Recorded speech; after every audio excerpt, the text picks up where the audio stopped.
Fala pessoal, tudo bem? Sejam muito bem-vindos, meus amigos, a mais um encontro aqui da nossa turma. Meus amigos, neste nosso encontro de hoje, nós vamos estudar esta temática, a temática dos bens públicos. Temática relevante, importante, que vamos aqui passar nos pontos principais. Mas antes, você sabe, quero me colocar à disposição de você lá no meu Instagram, @BrunoBetCosta, aquilo que você precisar de tirar dúvidas de direito administrativo, desses nossos encontros, de qualquer outro ponto do direito administrativo. Vai ser um prazer poder conversar com vocês. Além disso, meus amigos, vai ser uma alegria muito grande ver que você está assistindo esses nossos encontros. Poste lá no seu Instagram, marque o curso, marque a mim. Vai ser um prazer poder estar com vocês nessa partilha de conhecimento. Agora, pessoal, vamos lá e trago aqui o primeiro ponto de bens públicos, em que nós vamos estudar o conceito dos bens públicos. Bom, para estudarmos o conceito, primeiro nós vamos ao artigo 98 do Código Civil de 2002. Anota para mim, pessoal, que, de acordo com o artigo 98, é público o bem pertencente à pessoa jurídica de direito público. Esse é o bem público. O bem público é aquele pertencente a uma pessoa jurídica de direito público, que todos os outros bens, portanto, seriam bens privados.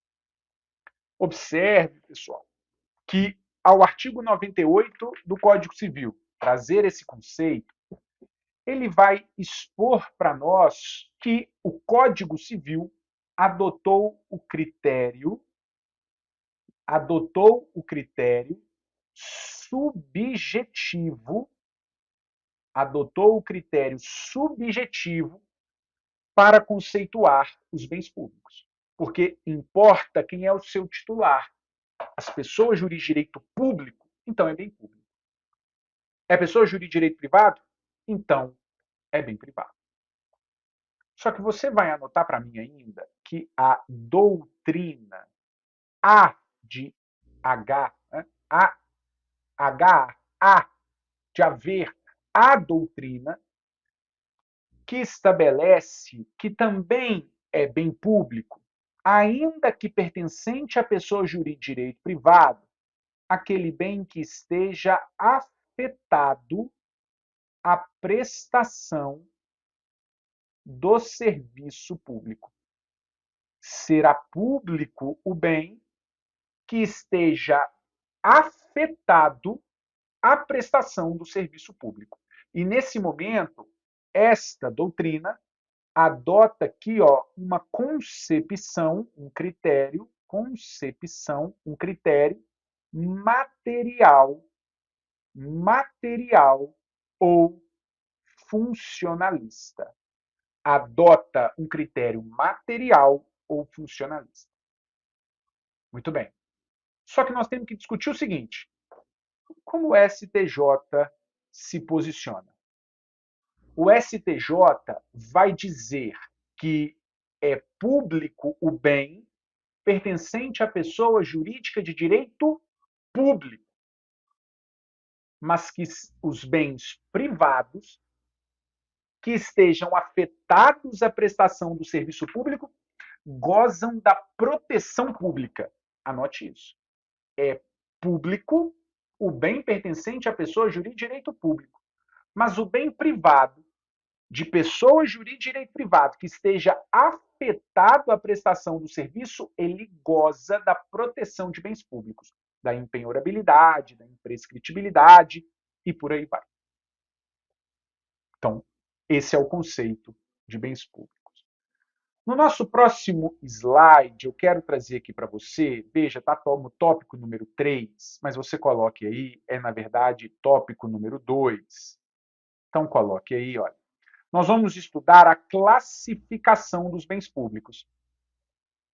Mas nós vamos estudar uma classificação específica. Então, na verdade, é 2.1, 2.2.1. Nós vamos estudar a classificação que mais interessa, a classificação relevante, que é exatamente quanto à destinação.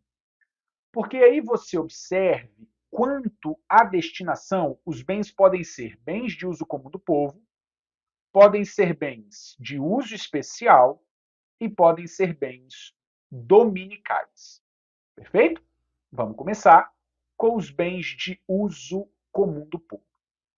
Como o próprio nome diz, o bem de uso comum do povo é aquele em que todo e qualquer do povo pode dele usufruir. O bem de uso comum do povo é aquele que todos e quaisquer do povo podem gozar e podem usufruir do bem.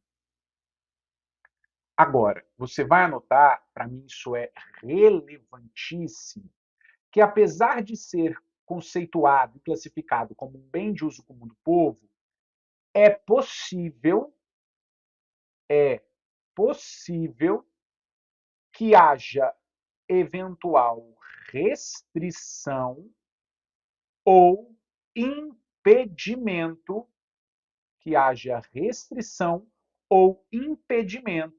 acerca do uso desses bens.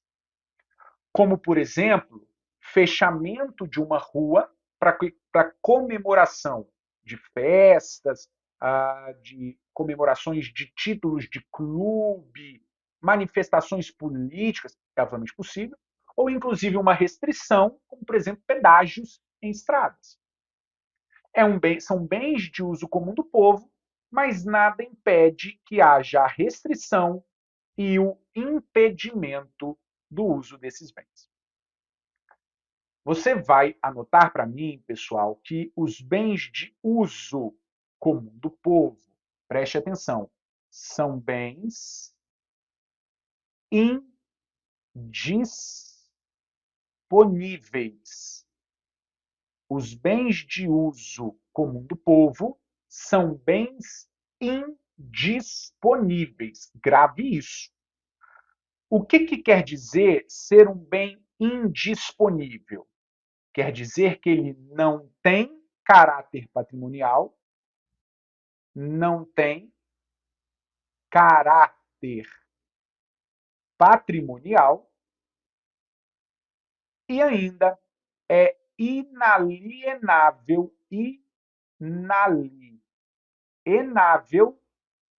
enquanto mantiver essa qualidade. Então, é um bem indisponível. E só isso, bem indisponível. Ou seja, não tem valor econômico e é inalienável enquanto mantiver essa qualidade, enquanto mantiver a qualidade de bem de uso comum do povo. Exemplos os mais clássicos possíveis. Ruas, praias, mares, lagos, rios, são todos bens de uso comum do povo que, enquanto estiverem afetados a ser bem de uso comum do povo, são inalienáveis.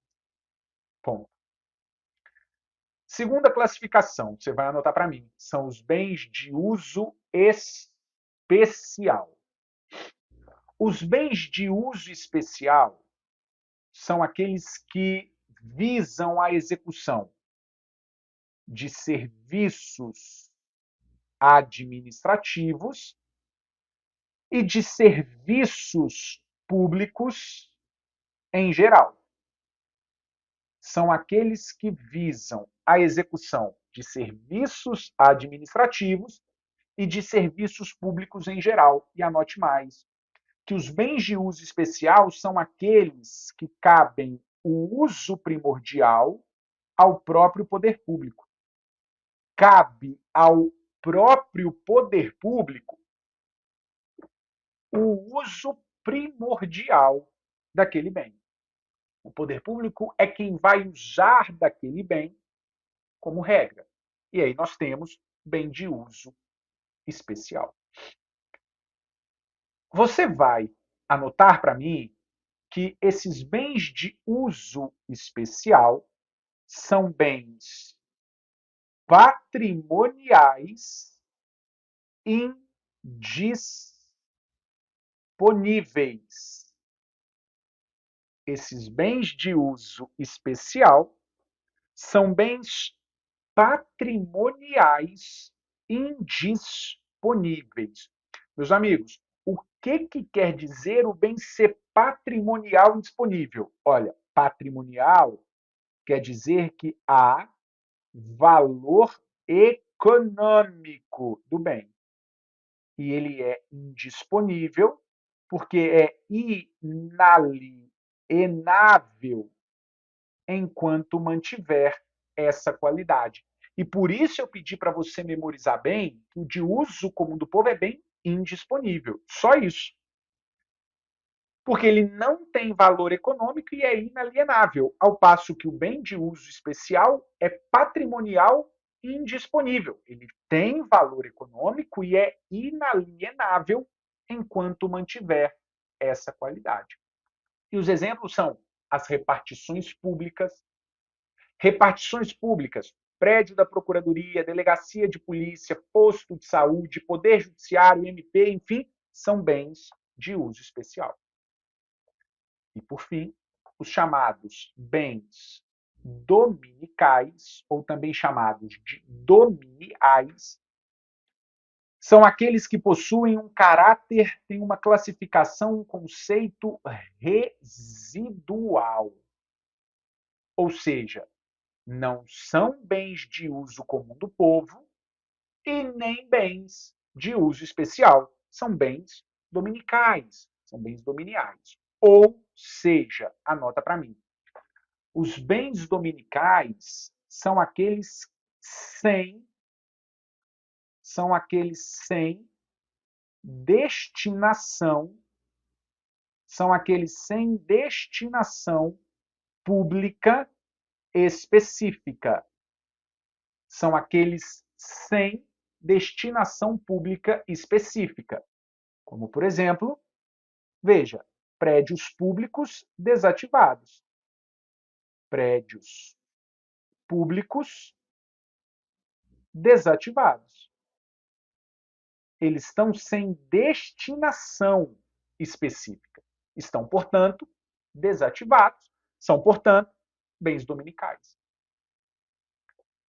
Você vai anotar para mim que esses bens dominicais são bens patrimoniais disponíveis. Olha, são bens patrimoniais disponíveis.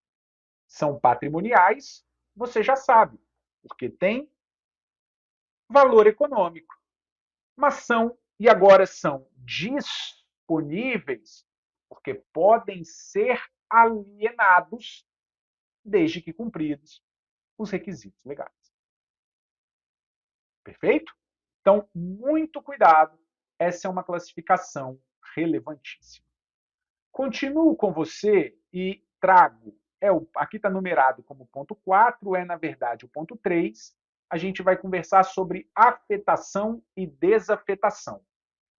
A afetação, também chamada de consagração, e a desafetação, também chamada de desconsagração, veja, estão relacionados a ter ou não utilidade pública um bem. Você vai anotar para mim que a afetação consiste em dar utilidade pública a um bem. Dar finalidade pública, destinação pública para aquele bem. Afetação. Então, portanto, quando eu digo que um bem está afetado, eu estou dizendo que o bem tem destinação pública dada a ele. Ao passo que quando eu falo da desafetação, eu estou retirando finalidade pública daquele bem. E quando eu falo, então, em bem desafetado, quando eu falo que um bem está desafetado, eu estou dizendo que aquele bem não tem utilidade pública. E aí veja o seguinte: a afetação e a desafetação, as duas, podem acontecer de três formas. Três são as formas em que eu posso ter uma afetação e uma desafetação. Eu posso ter tanto a afetação por lei quanto a desafetação. Ambas posso ter por um ato administrativo e posso ter por um fato administrativo. Eu posso ter a afetação por lei, em que eu instituo uma unidade de proteção ambiental. Mas também posso ter a desafetação por lei, em que, por meio de lei, eu desativo uma repartição pública. Eu posso ter a afetação por meio de um ato administrativo, ato que determina a construção de uma escola, ou um ato que determina a desativação, a demolição da escola. E posso ter por um fato administrativo, o esbulho. O poder público ocupa uma propriedade particular e dá uma destinação pública ali, por meio de um fato administrativo. Ou um incêndio, uma calamidade, que retira a utilidade pública daquele bem. E aí você viu que deu um barulho aqui, deve ter dado aí, caiu aqui, mas continuamos perfeitamente para o nosso encontro. Perfeito? Muito bem. Pessoal, então isso se refere à afetação e à desafetação. Como a gente já sabe, o bem de uso comum do povo e o bem de uso especial são bens afetados. Bem de uso comum do povo, bem de uso especial são bens afetados. E os bens dominicais são bens desafetados. Perfeito? Muito bem. Eu continuo com você e trago um dos pontos agora mais relevantes no estudo dos bens públicos, que aqui vai vir com o tópico 5, mas você sabe, é o tópico 4. Nós vamos começar o estudo aqui do regime jurídico das características dos bens públicos. Quero estudar com você exatamente esse ponto de características dos bens públicos. E a gente vai começar com a primeira característica, a da impenhorabilidade, que, como o próprio nome diz, impenhorabilidade, os bens públicos não podem ser penhorados. Anote isso. Os bens públicos não podem ser penhorados, ou seja, os bens públicos não podem sofrer constrição judicial. Então, tá aí. Os bens públicos não podem ser penhorados, os bens públicos não podem sofrer uma constrição judicial. É por isso, pessoal, que o poder público paga as suas dívidas, as suas condenações judiciais, via de regra, por meio de precatório. Porque os bens públicos não podem ser penhorados, eles não podem sofrer uma constrição judicial, serem alienados para o pagamento de dívida. Você ainda vai anotar para mim, na impenhorabilidade, o que fundamenta a existência também da impenhorabilidade é o princípio da continuidade do serviço público. Princípio da continuidade do serviço público fundamenta a impenhorabilidade. Perfeito? Muito bem. A gente segue e eu trago para você a característica da imprescritibilidade. Por essa característica, anote para mim, os bens públicos não estão sujeitos estão sujeitos à chamada prescrição aquisitiva. Em outras palavras, os bens públicos não estão sujeitos a uso capião. Uso capião, que é uma prescrição aquisitiva. Lá no direito civil, você estuda a prescrição como a perda da pretensão, mas também você pode estudar a prescrição como a perda aquisitiva. Veja, como uma perda de algo para alguém, uma prescrição aquisitiva de algo. Então, o bem público não se sujeita a uso capião. E aqui nós temos vários dispositivos para te indicar. Nós temos o artigo 183, parágrafo 3º, temos o artigo 191, parágrafo único, ambos da Constituição, temos o artigo 102 do Código Civil e temos a súmula 340 do STF, que vai falar todas a mesma coisa, que os bens públicos não se sujeitam a uso capião. Bom, trago para você a terceira característica, que é a característica da não onerosidade. Anota para mim que os bens públicos não podem ser dados como garantias. Exatamente. Os bens públicos não podem ser dados como garantia no caso de inadimplemento de uma obrigação. Então, portanto, os bens públicos não podem sofrer, não podem ser dados como hipoteca, como penhor e ainda na antecrese. Nada disso é possível submeter os bens públicos. Mas veja, meus amigos, a característica mais relevante dos bens públicos é essa, a chamada alienabilidade condicionada ou inalienabilidade.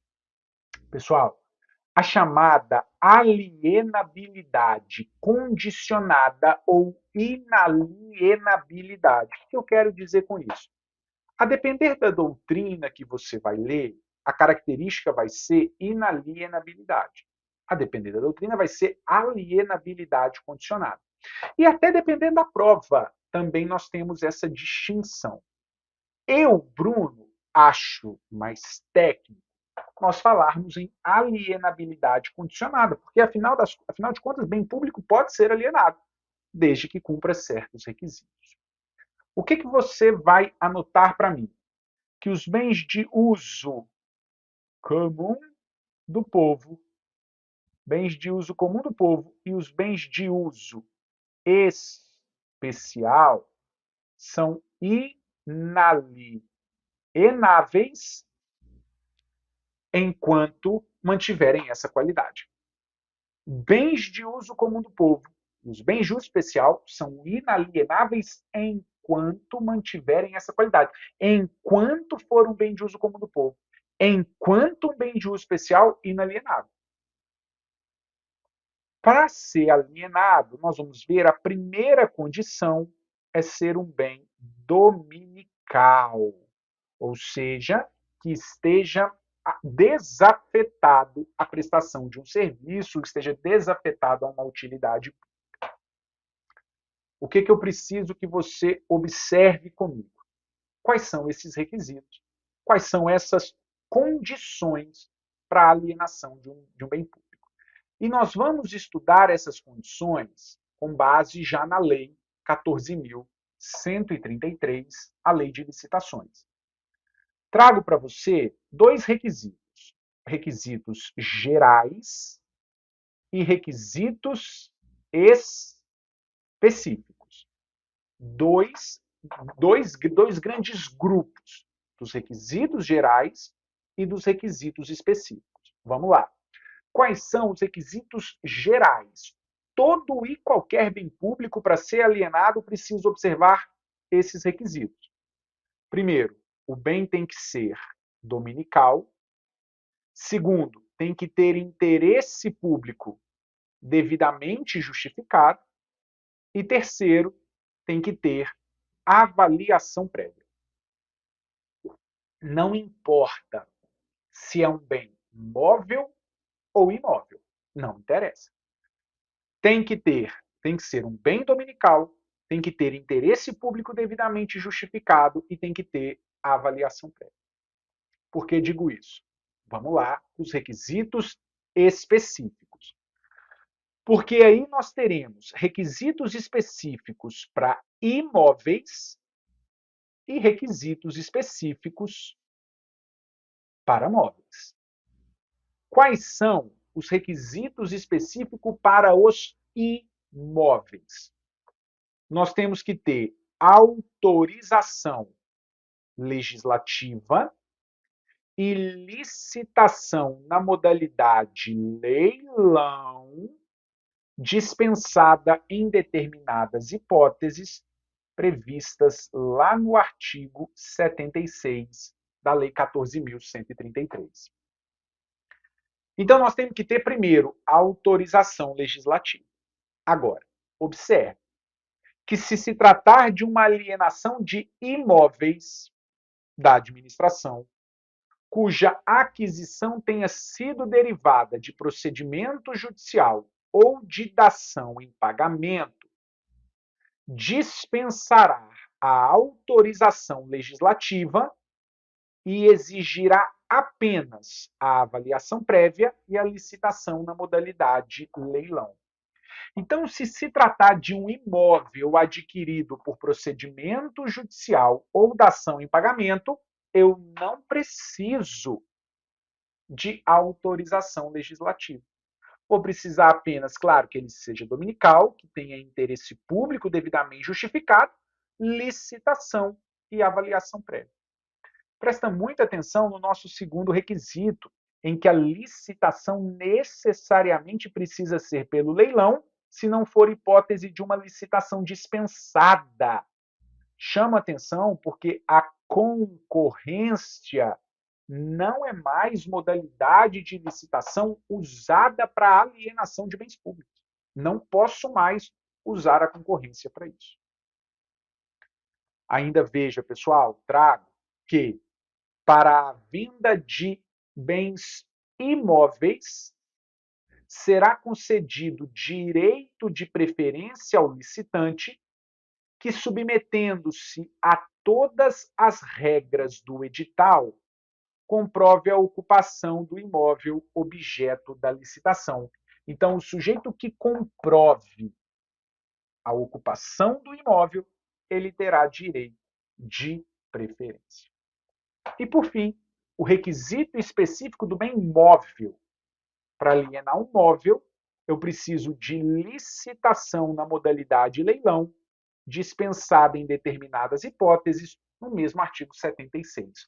Novamente, chama atenção que é para o leilão, a licitação, não cabendo a modalidade concorrência. Muito bem, meus amigos, vamos lá. Vamos fechar o nosso bloco, fecharmos o nosso encontro. E eu começo com você aqui, olha, na questão do uso do bem público. O bem público, pessoal, basicamente pode ter três tipos de uso. Pode ter o uso comum, pode ter o uso especial e ter o uso privativo. Vamos começar do uso comum. O uso comum do bem está nitidamente afetado aquele bem de uso comum do povo, em que todo e qualquer do povo pode daquele bem usufruir. Ponto final. Esse é o bem de uso comum do povo. E é o uso comum. Só que o que eu preciso e quero te chamar atenção? Que esse uso comum pode ser dividido em duas formas.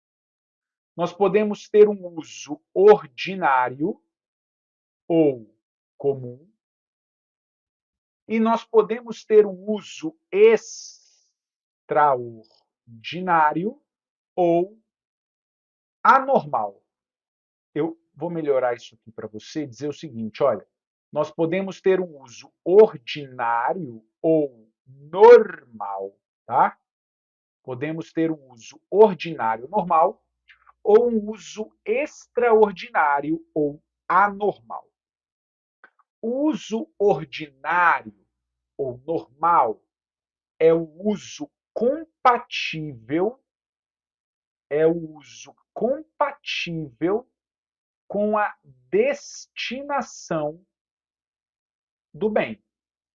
É o uso compatível com a destinação do bem. Eu vou usar aquele bem para a destinação a qual ele foi originalmente pensado. Uma rua para o tráfego de carros, para o tráfego de pessoas. É o uso ordinário normal. Já o uso extraordinário ou anormal é aquele que eu posso ter determinadas restrições ou condicionamentos. Posso ter determinadas restrições, impedimentos, condicionamentos. Uma rua fechada para comemoração de uma festa. É um uso extraordinário, anormal. A própria cobrança do pedágio é um uso extraordinário, anormal. Já claro, o bem de uso especial, o uso especial do bem, sem sombra de dúvida, está atrelado aos bens de uso especial. Então ficou aqui até repetitivo, porque de fato o é. E como a gente viu lá no conceito de bem de uso especial, trago aqui para nós, é aquele uso que deve ser primordial à administração. E o indivíduo e o cidadão vai poder usufruir desse bem quando o cidadão for aquele bem de uso especial. Perfeito? Agora, o que mais nos interessa, sem sombra de dúvida, é o uso privativo do bem público. Sem sombra de dúvida, esse é o uso de bem público que mais nos interessa, o uso privativo. Vamos lá. No que tange ao uso privativo de bens públicos, pessoal, consiste no fato do poder público permitir o uso de um bem com exclusividade por parte de um indivíduo. O poder público usa da coisa, o particular usa da coisa em caráter exclusivo. Por isso, o uso privativo. E no que tange ao uso privativo, eu quero estudar com você esses atos aqui. Olha, eu quero estudar com você a autorização de uso, eu quero estudar com você a permissão de uso e quero estudar com você a concessão de uso, que são os atos de uso privativo do poder público. Vamos lá? Trago primeiro, pessoal, a autorização de uso, o primeiro ato de uso privativo por parte do particular. A autorização de uso, anota para mim, é um ato administrativo unilateral, discricionário,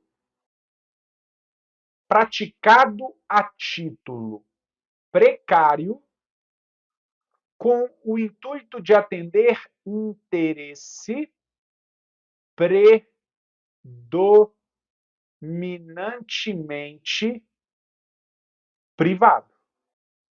A autorização de uso é um ato unilateral, discricionário, precário, com o intuito de atender interesse predominantemente privado. Exatamente, está certo isso. Interesse predominantemente privado. Pessoal, você vai anotar para mim que como regra, veja que a autorização, veja, é praticada a título precário. Vamos nesse ponto primeiro. Ser praticada a título precário quer dizer que eventual revogação não ensejaria indenização. Eventual revogação não ensejaria indenização. Só que aí você vai anotar para mim uma OBS em que é possível a concessão de uma autorização por prazo determinado ou ainda uma autorização condicionada a determinados requisitos. Quando nós tivermos uma autorização por prazo determinado ou condicionada, a autorização perde a precariedade. A autorização perde a precariedade. E aí, eventual revogação ensejará indenização. É a ideia da teoria dos atos próprios, ou também chamada de vedação ao venire contra factum próprio. Vedação ao venire contra factum próprio. Veja, pessoal, se a administração concedeu um ato ao particular sob determinadas condições, por um prazo determinado, se a administração revoga isso antes do prazo determinado, a administração está indo contra os seus próprios atos. Por isso, teoria dos atos próprios ou do venire contra facto próprio, uma atuação contraditória a um ato anterior. E exatamente por isso é necessário indenizar. Você vai anotar para mim que isso é consagração dos princípios da segurança jurídica e da confiança legítima. Consagração dos princípios da segurança jurídica e da confiança legítima. Perfeito? Muito bem. Trago para você a permissão de uso. Pessoal, veja, vou até voltar. A autorização, olha, ato unilateral, discricionário, precário, com intuito predominantemente privado. Então, vem cá. A permissão também é um ato administrativo unilateral, discricionário, precário, igual à autorização. Só que a permissão é para atender interesse público e privado. É para atender interesse público e privado. Há um equilíbrio no atendimento do interesse público e do interesse privado. Permissão de uso de bem público, que em nada tem a ver com a permissão de serviço público. A permissão de serviço é contrato. A permissão de uso de bem público é ato administrativo. Que, veja, é unilateral, discricionário, precário, que você já sabe o que é, para atender interesse público e privado. Você vai anotar para mim a mesma OBS da autorização, ou seja, a permissão por prazo determinado, a permissão por prazo determinado ou sob condições em que aí ela perderá a precariedade e eventual revogação ensejará indenização. Teoria dos atos próprios, vedação ao venire contra factum próprio, segurança jurídica, confiança legítima. Só que outro ponto que eu quero que você anote para mim no que tange a permissão é que na permissão é possível que haja licitação.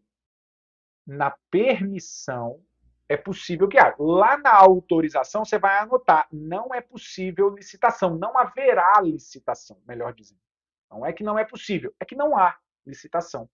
Aqui na permissão, é possível a licitação quando houver um conflito, ou seja, quando mais gente quer usar a coisa. Quando mais gente quer usar o espaço público, o poder público vai ter que fazer a permissão. Então, veja, qual exemplo eu posso ter na autorização? Ó, voltamos para a autorização. Qual exemplo de autorização de uso de bem público? Eu posso dar como exemplo o fechamento de uma rua para uma feira. Posso dar esse exemplo. Feira de artesanato num bairro. Pode ser uma autorização.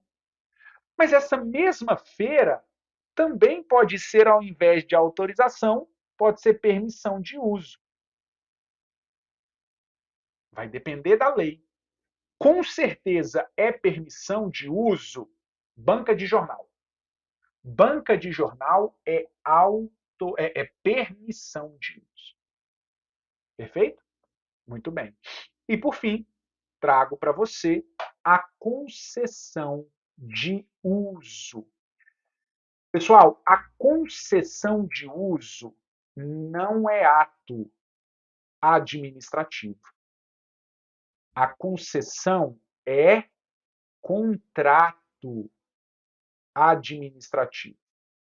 E como contrato é uma situação bilateral, não há discussão de discricionariedade e não é precário. E não é precário. A concessão de uso vai ocorrer em situações em que o particular precisa realizar um maior investimento. Situações em que o particular precisa realizar um maior investimento. Eu vou falar em permissão de uso, em concessão de uso. E a concessão de uso, por ser um contrato, tem que ter licitação. E na concessão de uso, por eu estar falando em um contrato, eu vou falar em licitação. Exemplo de concessão de usos, questões de quiosques em aeroportos. Muitos são exemplos de concessão de uso. Quiosques, às vezes, na praia, pode ser uma concessão de uso de bem público. Perfeito? Muito bem. Para fecharmos o nosso estudo de bens públicos, trago para você a chamada ocupação indevida de bens públicos. Pessoal, ocupação indevida de bens públicos. Um particular que ocupa um bem público indevidamente. Você vai anotar para mim que a ocupação indevida de bem público não configura posse. Não configura posse. Que a ocupação indevida de bens públicos, a ocupação irregular, configura mera detenção, que, portanto, é de natureza precária,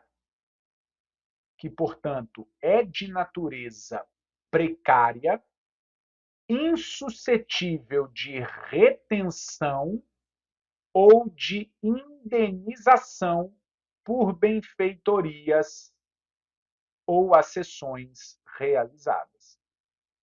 Então, a ocupação irregular indevida de bens públicos não configura posse, configura mera detenção de natureza precária, sem direito à retenção, sem direito à indenização por benfeitorias e acessões. Trata-se, pessoal, de entendimento sumulado pelo STJ na súmula 619. Veja, pessoal, que o STJ estabelece que não se pode realmente reconhecer direito de indenização a essas pessoas pelo fato de o poder público poder estimular a invasão de bens públicos. Se eu reconhecesse indenização, eu permitiria um estímulo à invasão de bens públicos, o que não se pode permitir. Trago ainda o enunciado 2 do CJF.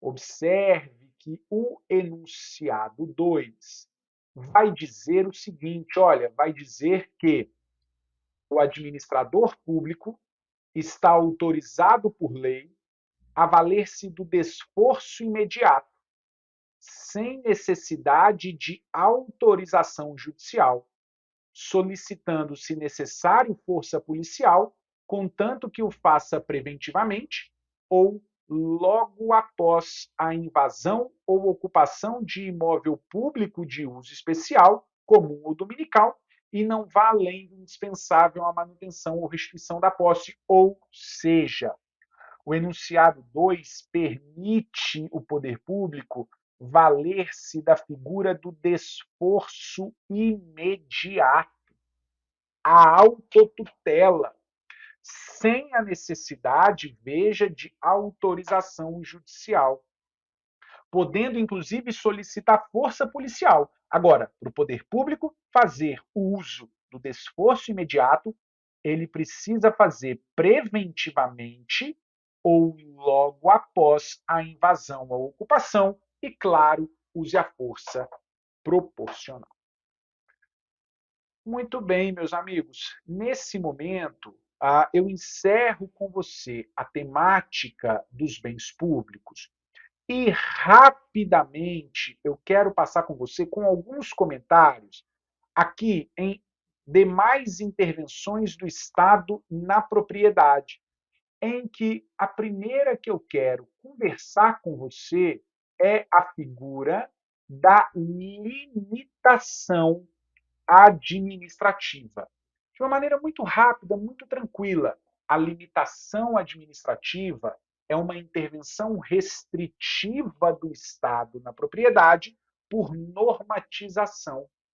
Por meio de atos normativos ou por meio de lei, o poder público poderá limitar a propriedade do particular. Essa limitação administrativa, você vai anotar para mim como regra, não enseja indenização. Não há indenização. Excepcionalmente, exceção, nós teremos indenização quando houver dano. E por que, pessoal, como regra, por que como regra não há que se falar em indenização somente quando houver dano? Em razão das características da limitação administrativa, que é exatamente a generalidade e a abstração. Há uma generalidade e uma abstração na limitação administrativa, porque ela recai para todos aqueles que estão ali naquela área, e não apenas para um caso específico. Por isso, como regra, não há que se falar em indenização. Excepcionalmente, quando houver dano, quando houver o esvaziamento do conteúdo econômico do bem, eu vou falar em limitação administrativa. Anota que a limitação administrativa afeta o caráter absoluto do direito de propriedade. A limitação administrativa afeta o caráter absoluto do direito de propriedade. Um exemplo de limitação administrativa, a impossibilidade de construir acima de tantos metros, o chamado gabarito. Eu não posso, em determinada região, construir acima de, 5 andares. Eu não posso. É uma limitação administrativa. Perfeito? Bom, outra intervenção do Estado na propriedade que eu quero aqui conversar com você é a figura da requisição administrativa. Você vai anotar para mim que a requisição administrativa vem prevista no artigo 5º, no inciso 25 do texto constitucional. E o que fundamenta a requisição administrativa é o iminente perigo público. Anote isso. Requisição administrativa ocorre nos casos de iminente perigo público.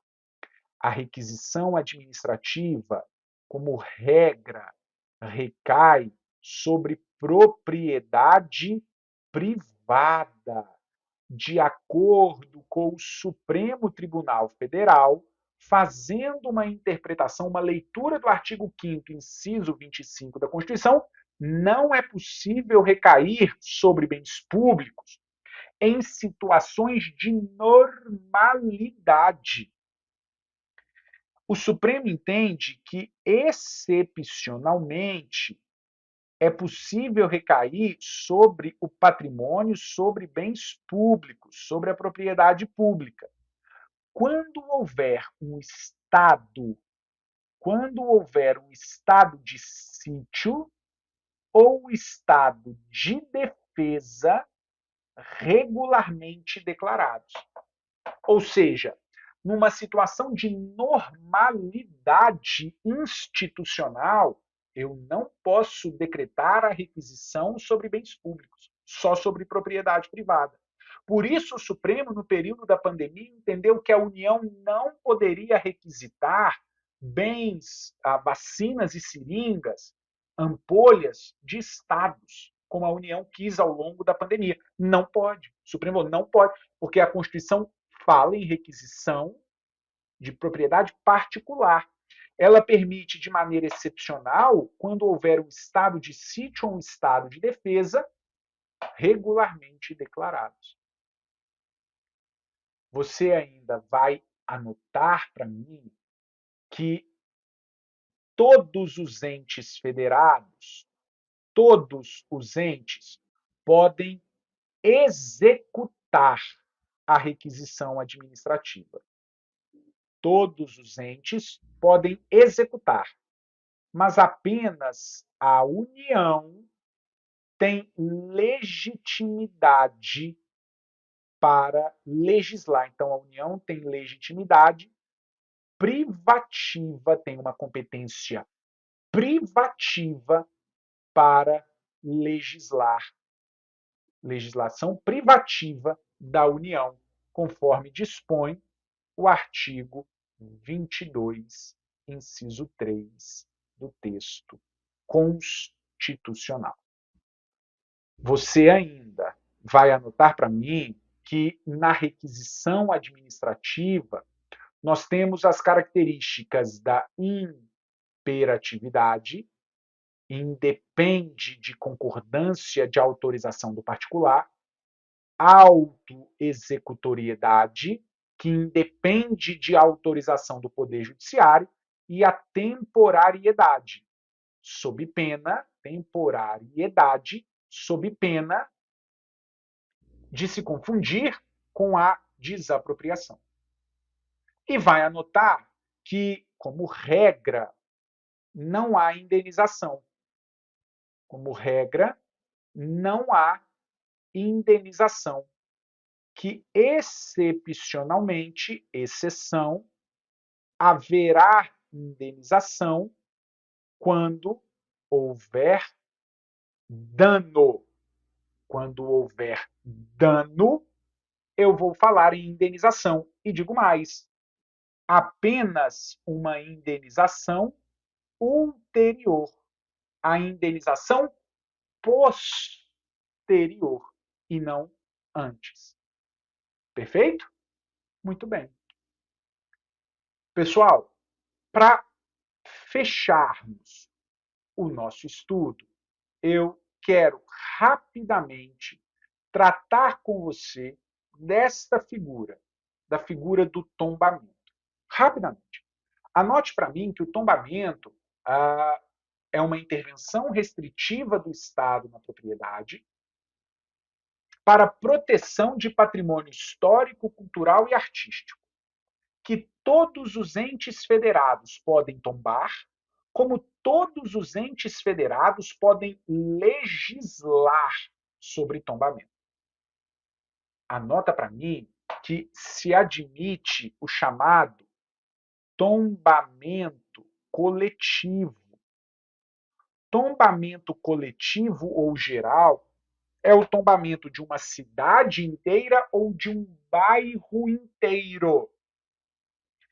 Anota para mim que se admite também tombamento de bens públicos, que ganha o nome. O tombamento de bens públicos é o chamado tombamento de ofício, que, diferente da desapropriação de bens públicos, eu não preciso observar aqui a hierarquia federativa. O que eu quero dizer? Que o município pode tombar bem do Estado e da União e o Estado da União. Anota para mim que tombamento, coloco aqui nesse outro slide, tombamento é diferente de desapropriação, Bruno. Isso é óbvio, é mais ou menos. Eu quero que você perceba que os dois institutos, tanto o tombamento quanto a desapropriação, os dois podem ser usados para preservação de patrimônio histórico e cultural. Só que qual que é a grande diferença? No tombamento não se altera a destinação da coisa, não se altera a destinação da coisa, e na desapropriação altera-se a destinação da coisa. Quero dizer, poder público quer proteger um bem e dar àquele bem uma outra destinação da original, daquela qual o bem está, eu vou fazer desapropriação. Se simplesmente quer conservar mantendo do jeito que está, eu faço tombamento.